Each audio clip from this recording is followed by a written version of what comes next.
and we're going to go ahead and get started. First of all, welcome back. I am so happy you are all here. I am so happy I get to work with you for another year and my new school, Banyan Creek. Welcome, welcome to our little intimate fun group. Um, we're going to get started today with federal and state programs, our beginning of the year title assistance. Again, thank you for coming. Um, just so you know, I am a very informal presenter. Oh, there, my screen's doing all sorts of funkiness. Um, uh, I am an informal presenter, so I am going to work my way through all the slides as quickly as I can because I know every minute of your life right now is accounted for. So I'm going to get through it as quick as I can for you, but I don't want to go too fast because I don't want to mess anything up. Like, I want to make sure that I'm clear and you understand and thorough. Should you have a question, please unmute and ask or type in the chat. I want to make sure everyone has a very thorough, complete understanding of everything that I share. I do ask you to mute when you're not speaking, just because that unexpected visitor walks in our room at the perfect opportunity when you click unmute. So please just keep yourself muted until you have something to share. Also, feel free to type in that chat. It is 1 hour, but it is jam-packed with very important information. So if you could please give me your 1 hour's worth of attention, I would love it. Oh, somehow we went backwards. We don't want to do that. Okay, so our agenda for today is similar to every year. We're going to talk about SWIP implementation, school repositories, Title I crate, not only our annual requirements, but our monitoring evidence, fiscal dates, the amendment process, question and answers. And I got the lucky job of updating SharePoint this year. So we're going to talk about the new look and feel and how to navigate that.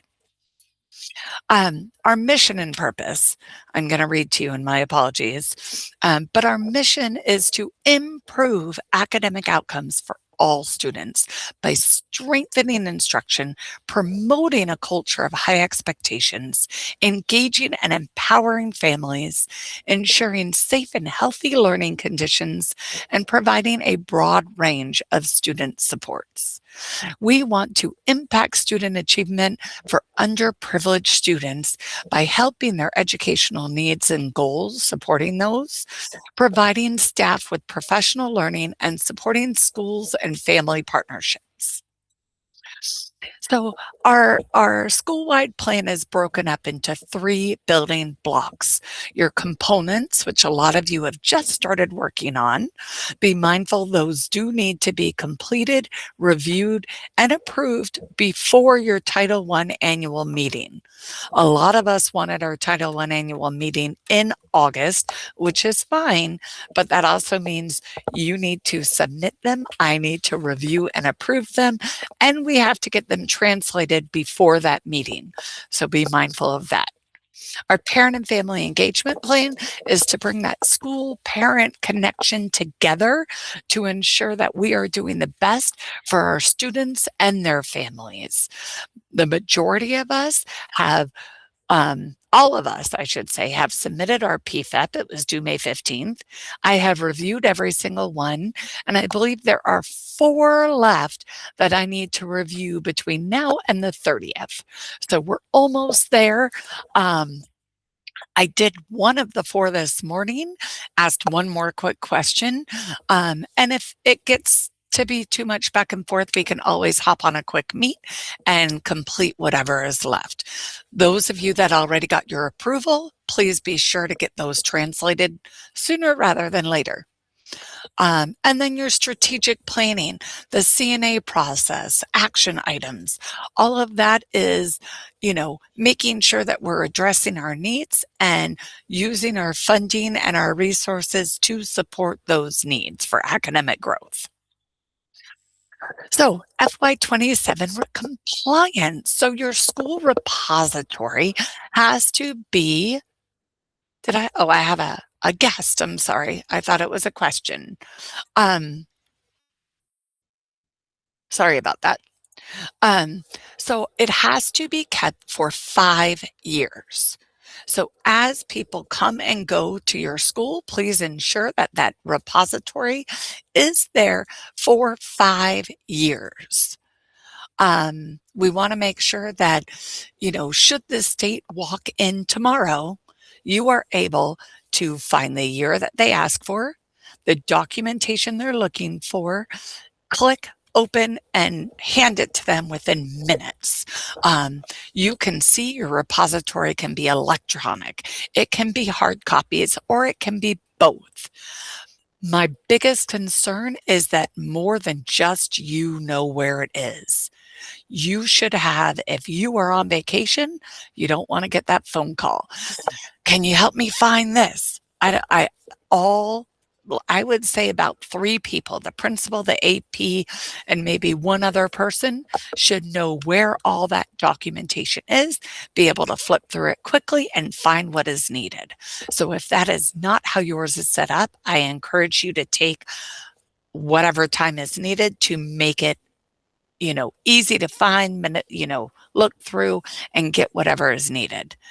That state person might say, I want Jennifer Harris's documentation from February of 23.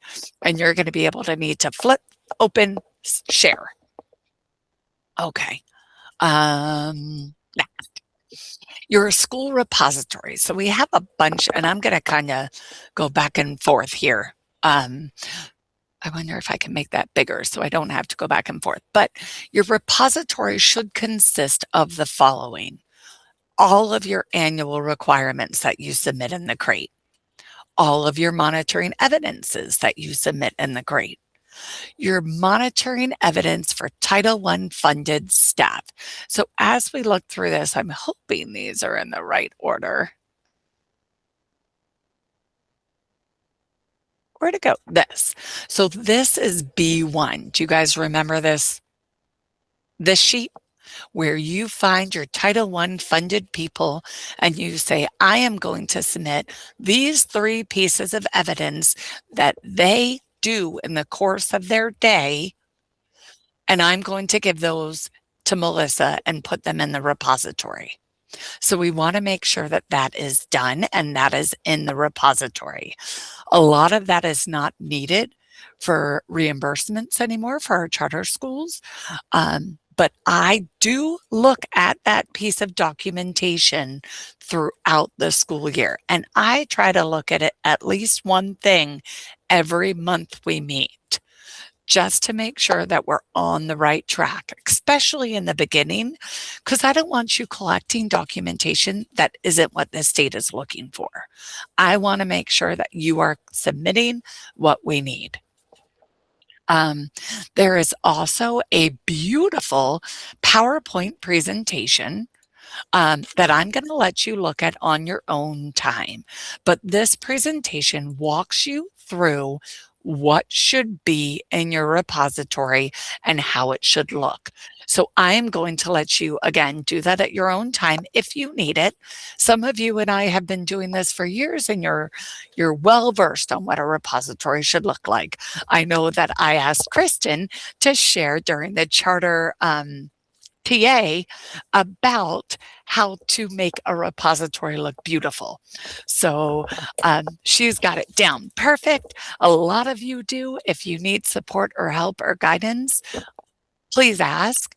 I will also host, probably next month, how to create Google Forms, Google Calendar appointments, Google folders to support collecting all that evidence.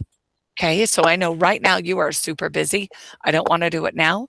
It will be after the charter TA, which I think is about a month from now. So it'll be just after that. Questions on your repository? And I know it says we're going to check twice a year. I'm going to check more just to make sure. And we'll do it quick. In your Title I crate, it has its own little calendar alerting you as to what is coming up and what is due. It also has a beautiful pie graph as to whether everything's been accepted, rejected, pending, etc. Gives you little notes. The crate training is August 14th at 10 a.m. You do need to sign up for that, and there is a link later on for you to do so if you have not already. I want to point out that this is a link to the calendar. In the past, I have copy and pasted those calendar appointments and invited you personally. I think last year I stopped that. So this year, you are going to be able to click on this calendar link and you'll see July has nothing, but August we start getting dates. If you look in the bottom right corner, do you see right down there? Bottom left corner, sorry. Bottom left corner, right over there. There is a blue hyperlink that allows you to add this calendar to your calendar. If you do not have this calendar already added to your calendar, please do so. Make sure it's checked. If it's not checked, it will not appear as a layer. So think about overhead projectors, old school, I know. I'm dating myself, but your Google Calendar has a layer effect, right? It can only show your calendar. It can show this calendar. I encourage you to subscribe to this calendar and check the box to make sure that you are alerted as to when you have due dates. And if you look, we remind you Monday for what's due on Friday. If I were you, my goal would be to turn everything in Monday or perhaps Tuesday so that Melissa doesn't send you a million emails and texts and notifications bugging you saying, please, it's due Friday, turn it in. I don't want you to be late. Any questions? Okay. Again, feel free to interrupt me if you have questions. Your SWIP implementation is monitored through the crate. So if you look, all of our annual requirements are A, our monitoring evidences are B, C is for monitoring plans, but I am happy to say that not one of my schools is on a monitoring plan. I say that with a hesitation because I think I might have one. All documentation for D is, actually, no, I don't think I do. No, I do not. I take it back. We did a great job last year. Not one school has a monitoring plan. Charter schools, in D, you're going to put your acknowledgments and your time of efforts twice throughout the year. Thank you, Mercedes. All UNISIG and BSI grants will be in E, like previous years. And G will be if you have a field trip or a college tour, you will put your documentation in G. Any questions? Okay. So for your crate compliance, we want everything submitted in one PDF. If your item is rejected, which I hope it's not, you will replace that document. You will never ever click this remove, and I'll tell you why. If you remove the document, which honestly I don't think you even can, but if you remove it, that loses the timestamp, which affects your timeliness rating. So we never want to remove any item. We just want to replace it. Questions on that? Okay. So this is new. So last year, if you remembered, your timeliness rating was 85%. Well, y'all did such a great job. We upped it to 88%, which means you could maybe have one document late. The rest need to be on time per the due date, per the monitoring schedule. There are 5 different review ratings. So you could be on time accepted or rejected. You could be late accepted or rejected, and you can be overdue. Now, if we have had schools, unfortunately, that have put things up as kind of a timestamp holder. So they give me something just to keep that timestamp, but it's not what we need. It's barely what we even asked for. And we were told this year to ensure that we don't keep those timestamps. We remove them completely. So if there's something put in that is simply a timestamp holder, I am to remove it, and that timeliness rating will be affected by that. So I just want to share that with you now. The majority, I think almost all of my schools do not do that. I have trained you well, but I want to make sure that you are aware that this will have to be removed if that is the case. Questions? It's a little new this year, but just like your students, you wouldn't accept, this will be my homework, a sheet of paper turned in. We can't accept things like that either. Okay. Um, to be in compliance, it is twofold. So the state requires that everything we ask for in A and B, annual requirements and monitoring evidences, is turned in. So that's 100%. There's no wiggle room. Which means if something's rejected, I need to make sure it's replaced and accepted in order to meet that 100% ratio or requirement. However, we talked about the timeliness, that is 88%. Okay, so your compliance for the end of the year is kind of twofold. You have to turn everything in and get it in 88% or higher. Hey, so let me go back. It says yes. So if you don't meet those two requirements, you will require a monitoring plan for FY28. But for those of you that are new, I'm annoying. I'm going to admit it right now. I send you calendar appointments. I send you text messages. I send you Google chats. I send you emails. I come at all angles to make sure that you are on time and compliant. So if you pay attention to my annoying emails, you will be on time and you will be perfect. At the end of the year, all of our principals have to sign a Title I assurance, assurance of Title I compliance, which basically says, yes, we submitted everything on time. Yes, we have everything we're supposed to have in our Title I annual our repository. Here's our compliance ratio, here our compliance percentage. Here's our timeliness submission percentage. We did everything. They sign off at the end of the year saying that, yes, my school followed all instructions as Melissa shared. We do that every year. For our SWIP implementation, we suggest highly that you have a team. There have been many people in the past saying, I only get one person, it's just me. Well, that's difficult because what happens if that one person gets sick and can't turn things in? That's another reason why I suggest you turn things in early. There's actually a list floating around that I'm going to try and share with you that says, it's August.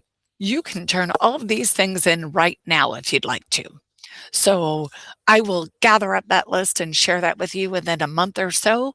And then maybe you can knock those things out right off the bat and not have to worry about them.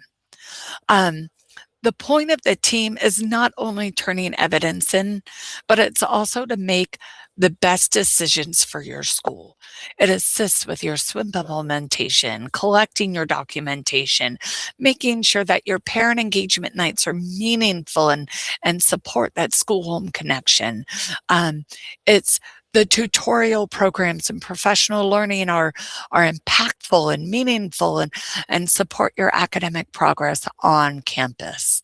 So who those people are is up to your campus, but we suggest the principal, the assistant principal, or the Title I person in charge, your admin assistant, your treasurer, your SSCCs, ESE contacts, ESOL contacts, anybody who can really help, put them on that team. Your parent and family engagement plan is so important. The support of your families really helps strengthen your school. And I think a lot of you have seen that through your parent engagement sessions. We want to make sure that that homeschool connection is strong. and that, we are building a family, not just with our students and our staff, but with our families as well. And again, the earlier you put in place those parent engagement sessions, the more they can be used and implemented throughout the school year. So some of you said, oh, it's not due till February, the second family engagement session. I'm going to make mine in December or January or even February. Well, the sooner you have those sessions, the more implementation and the more impact they will make. So I strongly encourage you to implement early and often. Um, so this is just more. The biggest thing that some of your engagement sessions can be virtual, Makesia, but you have to have proof of involvement and interactivity. So you would want to have either breakout sessions and proofs of those, or you would want to have like a scavenger hunt. Like if you're teaching them how to go through SIS, that's great, but you need proof that they actually did what you were teaching. So that's why a lot of you have seen, what about a scavenger hunt? I'm teaching them to find what their FAST score was. Well, what if they just write down the FAST score for their student or their child? That would prove that they're looking, listening, and following along with what you're instructing. Regarding this slide, the number one thing I'm seeing or hearing is getting your parents to participate is difficult. So for that reason, Makesia, yes, virtual trainings are fine. However, I have found that if you remind them, like typically I send a calendar invite, save the date, maybe a month ahead. Then 2 weeks ahead, I will remind them again, looking forward to seeing you on this date and time. Please make sure you've marked your calendars. And then the day or two before, I'll send another like, hey, can't wait to see you. And then the morning of, I'll send it again, just like I did to you guys for today. And you can see we have a lot of people here today, which is lovely. I'm not sure how many, 27 people. That's pretty great considering I have 14 schools. I actually have 2 guest schools, so 16 altogether, but that's perfect. I'm ecstatic that we have that many people. Um, Moving on. So your first annual requirement overview. So let's look at this, and I'm going to teach you how to make this so simple. And I just saw that I have a chat, and I think it's Makesia's chat. I just want to make sure. Yes. Okay. So, looking at this, you have the school parent compact. I do not need to review it. You are going to create that, update it from last year's with your Title I team. You're going to make sure it's perfect. You're going to convert it into all the different languages, translate it, and you're going to have it sent out. A great tip is to have it part of the registration packet so that when the parents go home with the pack of things that they need to fill out and bring back day one, that is part of it. That way you get your signed copies. You could also send this home virtually. So your parent right to know letter distribution, your school parent compact, and you'll see on another slide, there's a district level parent family engagement plan. So I'm sorry, your school level PFEB, your district level PFEB, your parent, so there's 4 things: school parent compact, parent right to know letter, school level PFEB, and parent level or district level PFEB. You can send all of that home in one parent link or teacher ease or what have you, with all the attachments, with all the different languages. So it's going to have a lot of attachments, but you can make hyperlinks, or just attach all of the documents, or attach the right language for the right stakeholder. And that way you can put that information in all the different A requirements. So hopefully that will save you lots of time and energy. So that's my biggest tip of the day, all in one. So you see the first due date is August 28th, which is 1 month from today. Can you believe that? Seems crazy, right? Um, our PFEP Your school level PFEP, that's the one I spoke to you about. I have 4 left to approve. It is due by Thursday, so that as soon as we're done with this, that's my next order of business, is to make sure I go through those of you that updated your PFEP for me on yesterday or Thursday. I will review, I will hopefully approve or send you more notes, and we'll get that done. I'm trying to make it go to the next slide and it doesn't want to. There we go. So your school parent compact, we spoke about this. You are going to review it, update it, translate it. For translation services, you are going to go into ServiceNow, Web Content Management System, and you are going to request our multicultural team to translate it. I will caution you, through that method, it will take some time, probably 2 weeks, I think. I don't know exactly. So it's going to be tight. So the sooner you get it in, the sooner it gets translated, unless you have someone on campus that is able to do that work.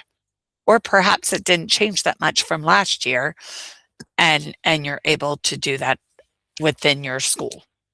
That must be submitted August 28th. Your requirements at a glance link is right there, like my little circle. I will also send that to you in a follow-up email. Questions? Okay, the next one is your parent right to know letter distribution. For my traditional schools, our department will upload that on your website for you. For my charter schools, you must put that on your website and submit proof that it is up on your website, along with your school PFEP and the district PFEP. All of that has to be added to your website and submitted no later than August 28th. The next one is your school level PFEP. Again, same stuff, same exact thing. If your school level PFEP, though, has to be updated or uploaded to your website by you. I thought Missy did this last year for us, but it says on here that you need to request it to go on your website through ServiceNow. Okay, so that's how you do that for our traditional schools, and our charter schools are going to put it up on their website, take a picture of it, and share that as well. Again, due August 28th. Now, looking ahead, this is where I told you your school-wide plan component needs to be submitted no later than September 11th. I then review it, approve it, and then you translate it.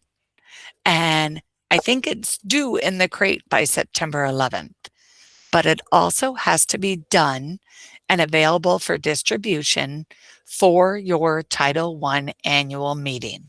So be prepared with that. That's the one sticking point every year where people say, "Ooh, let's push back our Title I meeting because our components aren't done yet." So I'm warning you now, July 28th, I got one turned in so far, just one. So I got 14 schools, actually 16 until we get a new specialist. So it takes me time to review it. If I have comments or suggestions or what have you, it takes you time to adjust. So make sure you give yourself plenty of time. For the district PFEP. Oh, Rebecca. Hey, Melissa, I was just going to ask about the district PFEP. If we're going to send it all in one lump, it's not even uploaded yet. I believe all the translations are done today.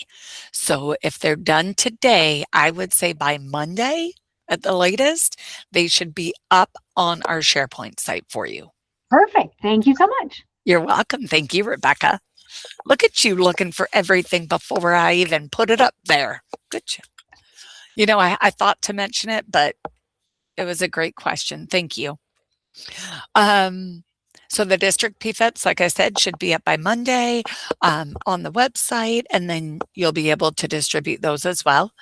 Your Title I annual meeting, let's talk about that. It is due October 30th. It has to be a standalone meeting. However, the problem with that is you don't get the turnout that you want when it's a standalone meeting. So the majority of my schools piggyback on another meeting. What does that mean? Your communications that go out have to say, we're having this meeting, then we're having that meeting. It can all be on one communication, but it has to be two separate sign-ins, two separate agendas. It has to have its own. It can be virtual. It cannot be recorded. Or I'm sorry, it cannot be pre-recorded. I have had schools that tried to record their, and you know what, I'm saying that, but I'm not 100% sure, but it should be, I don't think it should be like a recording prior to curriculum night, which is what a lot of schools want to do. It should be live. That doesn't mean the principal can't be live sharing on all the screens and do like a Google Meet live where all the parents are in the rooms. I would think that'd be okay. But it should take place in August or September, ensuring the Title I, the PFEP and components were accepted before the Title I annual meeting. So I'm repeating myself over and over. I apologize. If any part of it is virtual, it has to be recorded. If it is strictly face-to-face, your presentation is all that you need. And either the recording or the presentation have to be put on your website. Again, using ServiceNow. Questions there? That was a lot. Okay. What are the 3 annual requirements that must be uploaded in the Title I crate by August 28th? In the chat or unmute and call out, is it A, parent right to know letters, components, and school level PFEPs? Is it B, compacts, parent right to know letters, school level PFEPs? Or C, components, school level PFEPs, Title I annual meeting?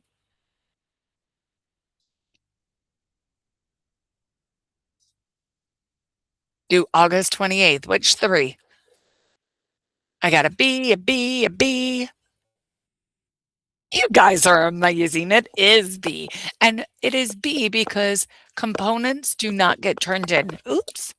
So components is, I don't know why it won't let me draw all of a sudden, but components is in A and it's in C. So that is correct. They do not get submitted in the crate.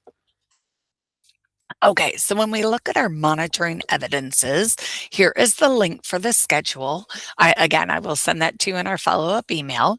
And the big thing is B1, which I kind of glanced over a bit. We want to make sure that you tell me 3 pieces of evidence that can be updated monthly. Is it going to let me draw? Oh, I don't know why. That can be updated monthly and saved in your repository. Now, I say 3, it says at least 1, but I say 3 because should the state walk in and look at that one piece that you collected and they don't like it, well, now you have 2 other options. So I want to make sure that you have what you need to appease the state and to fulfill that requirement. They should be naturally generated through the work. I do not want your teachers and staff creating things for the purpose of compliance. If you do not or cannot think of 3 pieces of evidence that fit this requirement or substantiate their work, let's have that conversation. Again, we are looking for things they did, not things they plan to do. That's the biggest piece. So lesson plans are lovely if you have proof that they were carried out. If you don't have proof that they actually happened, they're a plan. They didn't necessarily happen. So that is not a great piece of evidence. Notes about what you did in your meeting with Andrea, um, that is a great piece of evidence because I just worked with Andrea. We taught A, B, and C, and we're going to continue. They did great with A and B, but we really need to work more on C. That is a great piece of evidence. And again, if you have questions on that, please let me know. Do not struggle on that piece. That is sometimes difficult to find the perfect 3 pieces. So just ask me, we'll have that conversation. And here's a picture of what that looks like, same as what I showed you earlier. The link is below. Part-time positions. What is required in that repository? Everything you need to know is just below, but it's also on a piece of documentation that I thought was linked somewhere. We'll find it and I'll make sure I send it to you in my follow-up. But this is actually a piece or a picture down here of what that document looks like. And basically it tells you for tutorial, I need teacher timesheets, when they checked in, when they checked out, signed.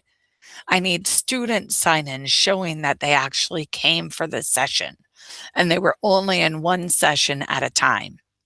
And I also need the teacher-generated lesson plans that went along with that tutorial session.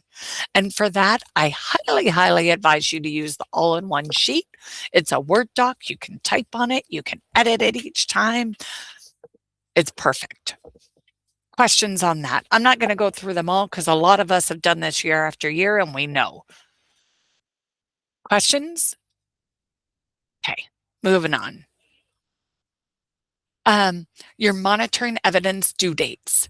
So September 30th is going to be your first 2 pieces of evidence in B1 and B2. B1 is your monitoring evidences, what we just talked about, and 2 is your staff training. Can you do all of your staff trainings in September?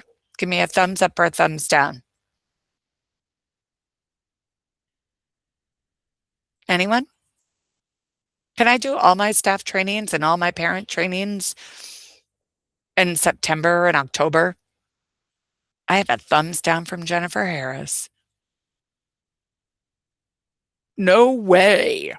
Okay, your calendar may not allow it, but are you allowed to? Yes, you are. Your calendar is crazy. I know it is.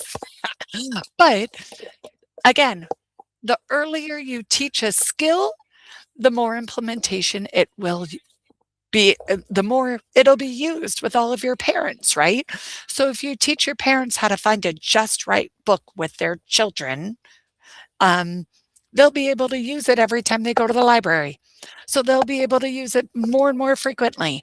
So as we know, it's all scheduled throughout the year due to time in our calendars, but you could. I have one school doing staff training 1 and 2 in August. That's totally fine. And now you're ready to turn in those requirements early.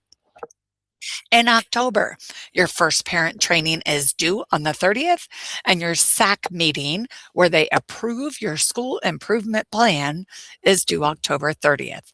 I will be looking at your minutes of your SAC meeting or your board meeting if you're a charter.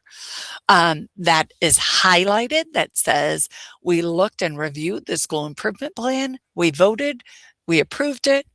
It's beautiful. That is what I'm going to look at for your minutes. Questions on that? Okay.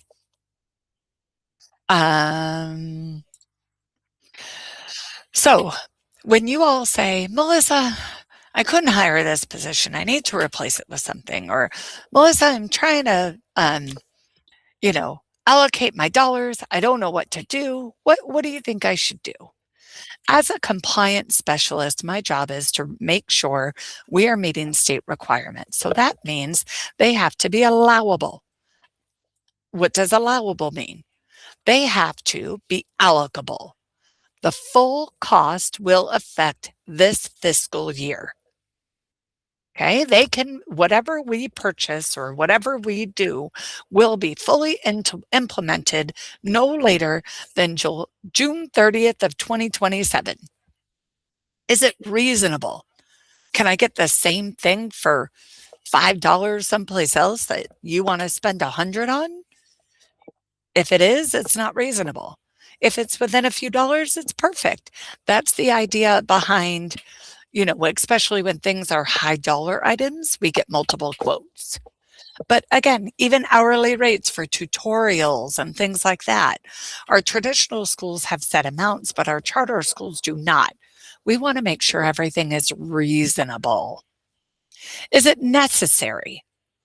Do you have to have it in order to carry it out? If you do, that's not supplemental. We will have to make sure that Title I is supplemental. So if you are using a certain amount or a certain textbook for everything, that is necessary. We want to make sure everything is supplemental. And so it's nice to have, but it's not required to carry out the work. Does that make sense? Okay, moving on. So this is the same as last year, actually. So if you are looking at your school-wide plan and you are seeing, oh, you know what? We don't need that. We want to change it. That's when an amendment comes in, and that's when you contact me and you let me know, Melissa, I need to make some changes. No problem. We will sit together. We'll make an itemizer. We'll subtract what you don't want, add in what you do want, make sure we're back at our zero balance. If it is less than $7,500, that's simply a budget transfer, which means it's an email to your budget analyst and with whatever evident documentation is needed, and we send it in. Takes a couple days, done. If it's over $7,500, that's when an amendment comes in. We also have to make sure that the activity is not evident in your SWIP and it's aligned to your CNA. For example, I want to get science materials, but I marked myself exempt in my CNA for science. Well, I'm sorry, it's not in your SWIP, so we can't purchase science materials or in your CNA. So that's also my job to look at your CNA, make sure we get, make sure it's aligned, make sure it's a need, and make sure it fits. If it is not evident in your SWIP, we will need an amendment. Okay, so to request an amendment, you can read all this or you can call me and I will walk you through the process. So basically, you tell me we're going to remove this and we're going to add this. Does it meet the fiscal test though? Reasonable, allocable, allowable.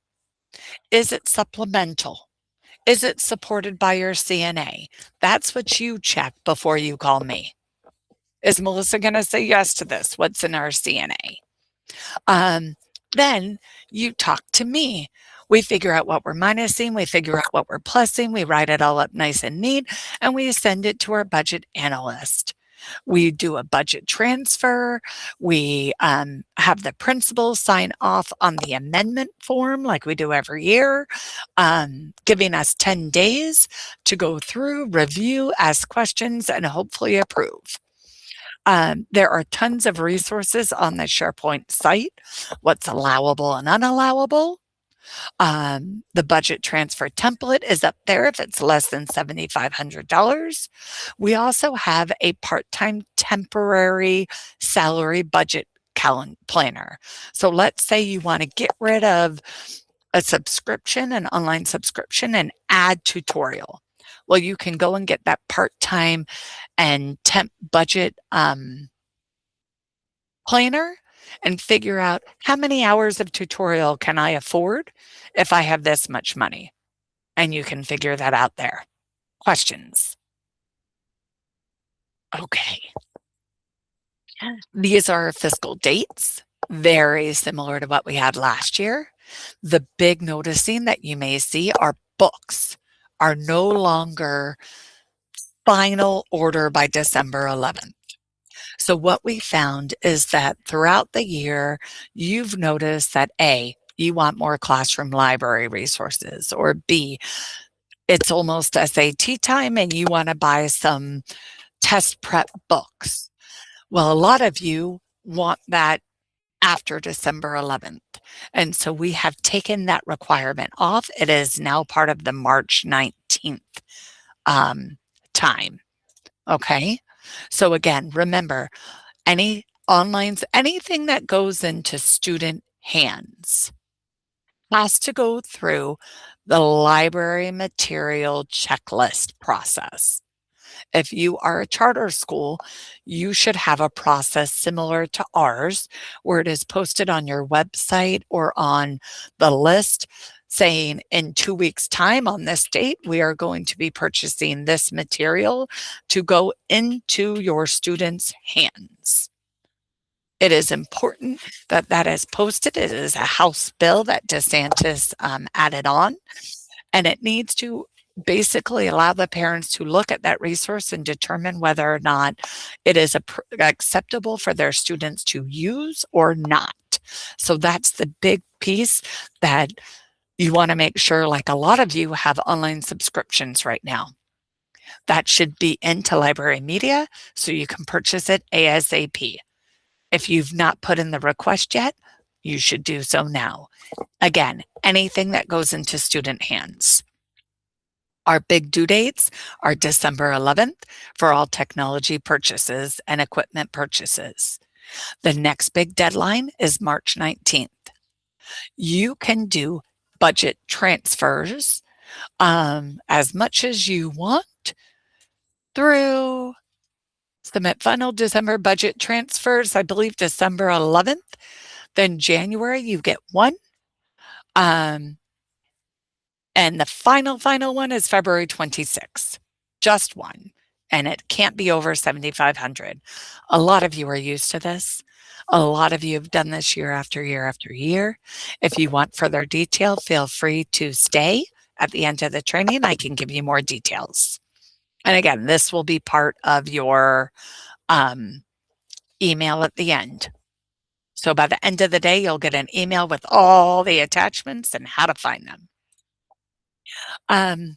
Your important resources. So this is your Power BI, your federal and state school budget reports. So this is a graphic display that is updated every single day at 9 a.m.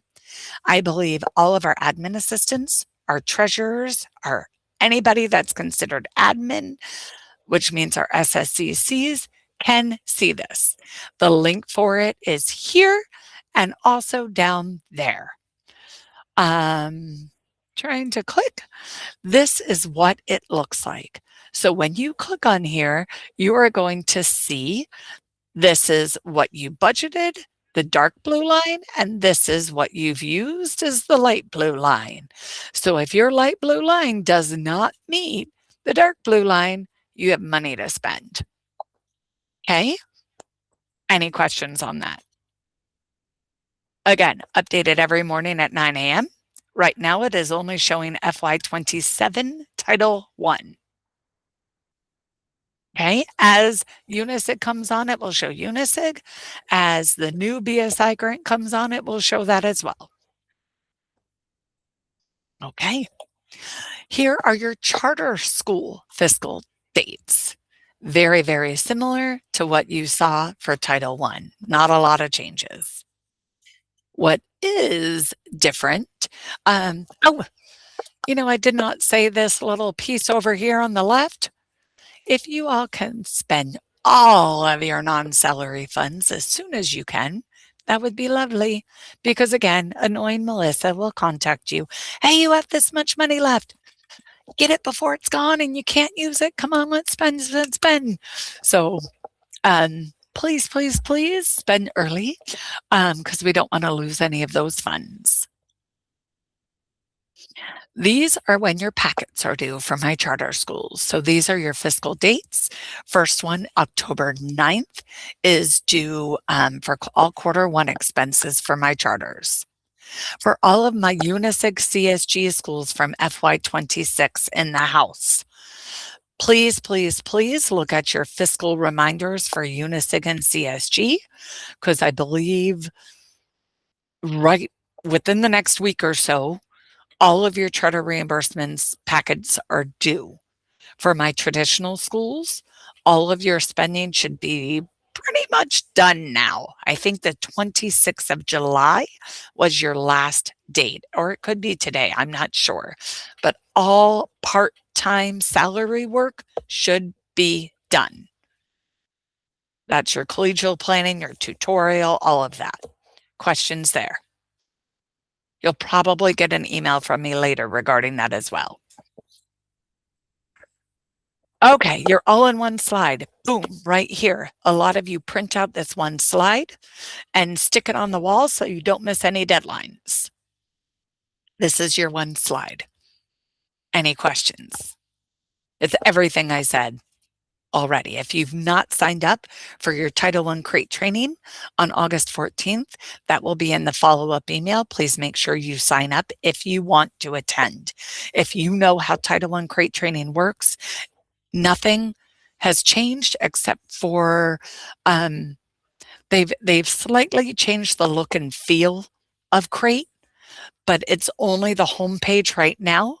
Once you get past the homepage, it's the same as it always was. I'm hoping they change all the other pages, but they have not yet. Questions there? Okay. SharePoint redesign. So hopefully you guys like this. It's new, it's different. So the SWIP over here is how you get to your SWIPs. Resources is how you get to resources.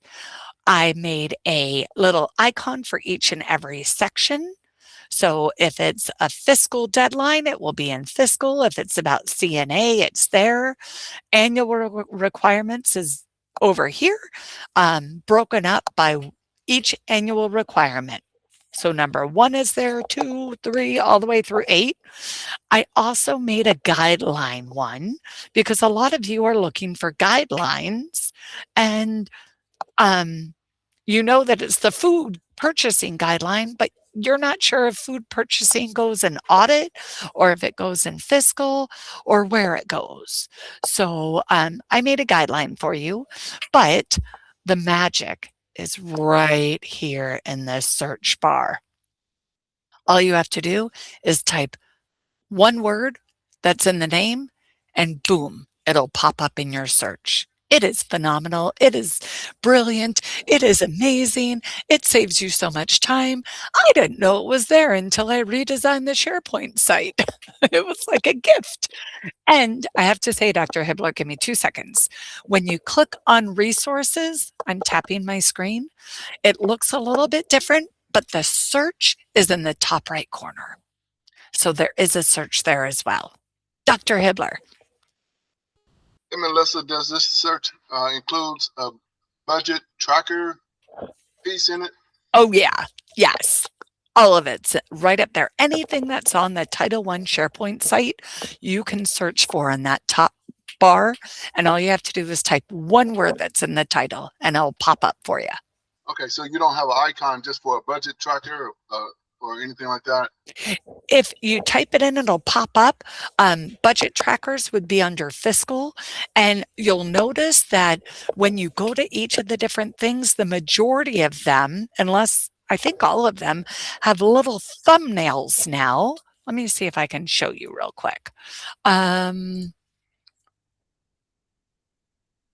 So when I go here, if I click on like fiscal, let's say, you'll see now that they have little thumbnails so that you can kind of go, oh yeah, I was looking for the budget transfer template. Here it is.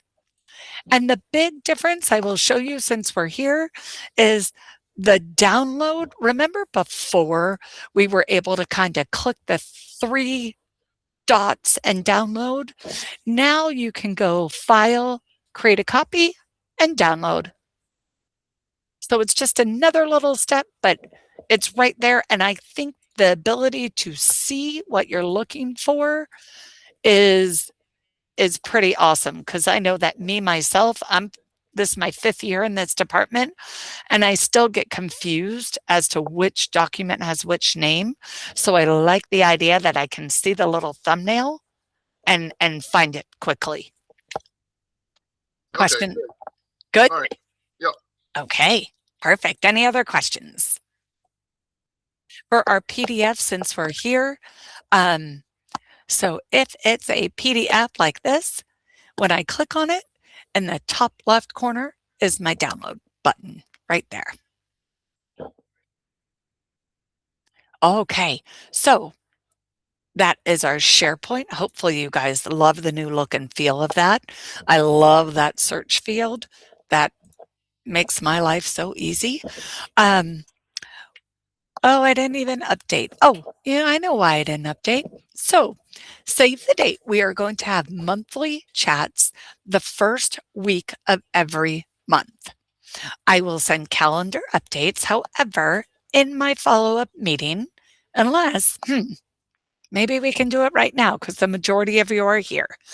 We can have our chats on Thursday or Friday. If you prefer Thursdays, and again, it's the first week of that month. So if the first falls on a Tuesday, it will be that week. Do you prefer our meetings at Thursdays or Fridays? And it will be either like a 9-10 o'clock hour. We can vote on that next. Can we put in the chat Thursdays or Fridays? Thursday. Fridays sometimes are really hectic. And I also know one of my schools that may move to a new specialist. Okay, it's unanimous. Thursdays for sure. Now, ready? Another question. Do we want 9 o'clock, 10 o'clock? What time is best for you guys? I got 1, 9. I got 4, 10 so far. 10. 10, 10, 10. Okay, 10 it is. Thursday at 10. I'm writing it down so I don't forget. Thursday, 10 a.m. it is. So that will be our next meeting. So Thursday, September 3rd at 10 a.m.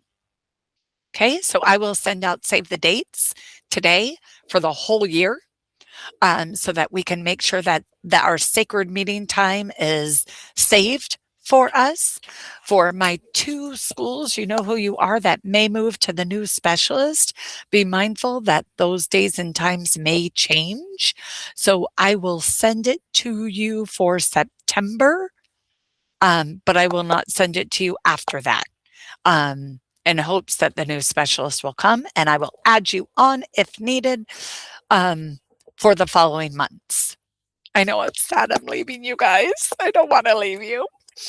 And okay, so couple things because I have 2 more minutes.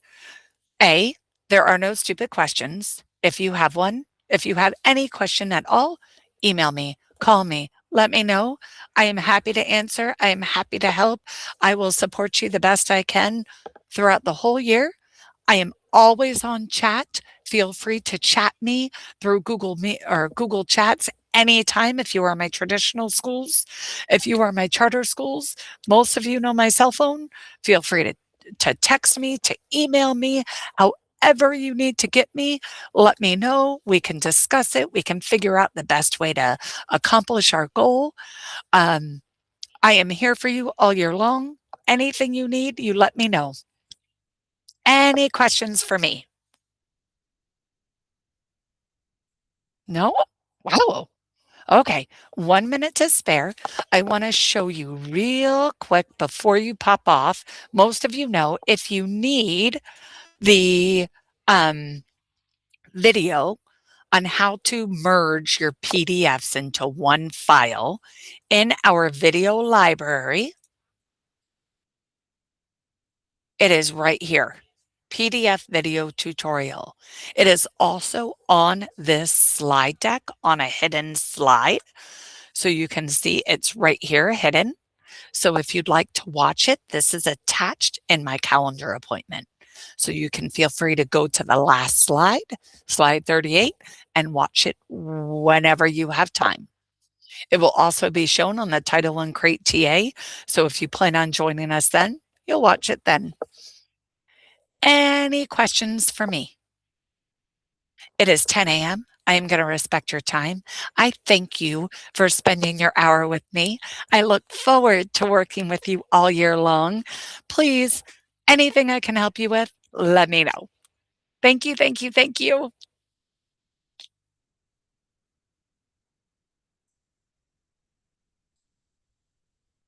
Good luck, everybody, beginning of the year. I'm going to stop my recording. Maybe it won't let me. There we go.